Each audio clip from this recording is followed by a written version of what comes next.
I'm Janet Kaylo, and I'm a movement analyst. I've been a movement analyst for 25 years, and using movement analysis in many different ways, training professional dancers, training dance therapists, working clinically with people, and working with children also.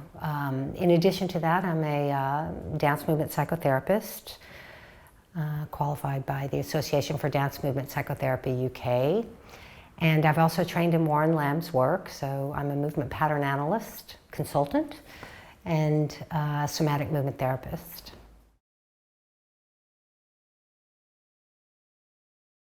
To move is to be alive. To not be alive is to not move. And everything around us is moving. We're moving, the world is moving. We are the world, we're in the world. We're all moving in it together.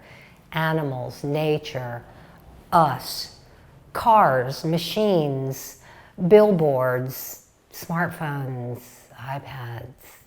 I guess they're moving also. Yeah, so everything is moving. And the reason that movement is important is because it's how we identify ourselves as living beings.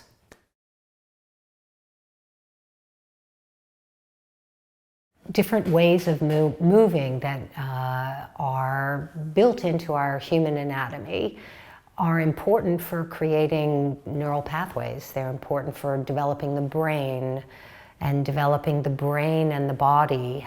Developing the brain is about developing the body. They happen together. You can't just develop the brain and leave the body out of the picture because they're intertwined. You can't pull them apart even, they're so intertwined. So when children are moving, they're learning things that will set them up to be able to understand distance, time passing, tension, forces in nature, forces that are all around them, the force of putting the gas on in a car, understanding their relationship to objects in the world that they are a part of, understanding their relationship to other people, how to modulate things, how to change intensity levels. This is all learned through movement. It is not learned through someone explaining and telling a child verbally how to behave.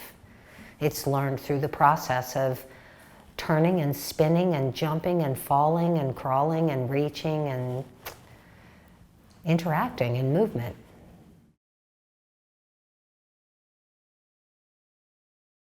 For parents, facilitating play with their children, I think it's a balance really between offering them opportunities or possibilities and guiding them and allowing them to take an activity and make it their own, to change the rules, to change the direction, to take it on the floor when it started on the table.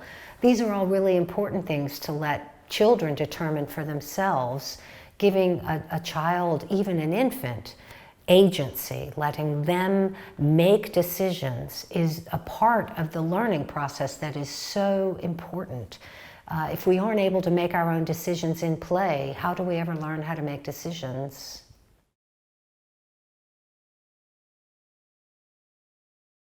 It's also important when we are with children, whether we're moving with them or not moving with them. It's really important for us to allow them to make mistakes. I know there was some research done just a few years ago that actually appeared to state that we learn more from making mistakes than we do from doing something right. And especially when the brain is forming in formative years for babies, toddlers, and young children, it's so important for them to make mistakes. As an example, if you're showing a child how to water a plant, and the jug that they're watering with, they can't quite completely control, and maybe they haven't learned how to control their flow yet, so it's sort of splashing around. As the water's splashing around while they're watering the plant, it's that very splashing and struggling to try to get the water in the pot that is the learning portion of the action. The learning portion of the action isn't doing it perfectly. In fact, when we do something perfectly, I think we don't learn anything from it at all.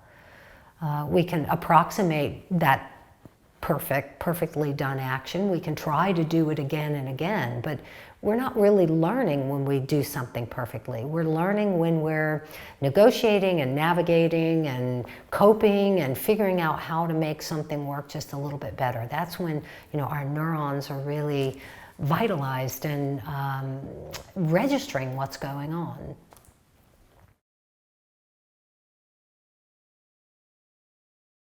I think what we're, as movement specialists, what we're advocating isn't about returning somewhere, but about preserving something into the future. And what needs to be preserved, what really should be preserved, is our organic development, our organic expression, our organic development. It's what connects us to other people, it's what connects us to other species, it's what connects us to the planet. Organically, we are moving creatures. That's what we are. We move. We move to see, we move to hear, we move to taste, we move to touch, we move to understand, we move to do everything that we do.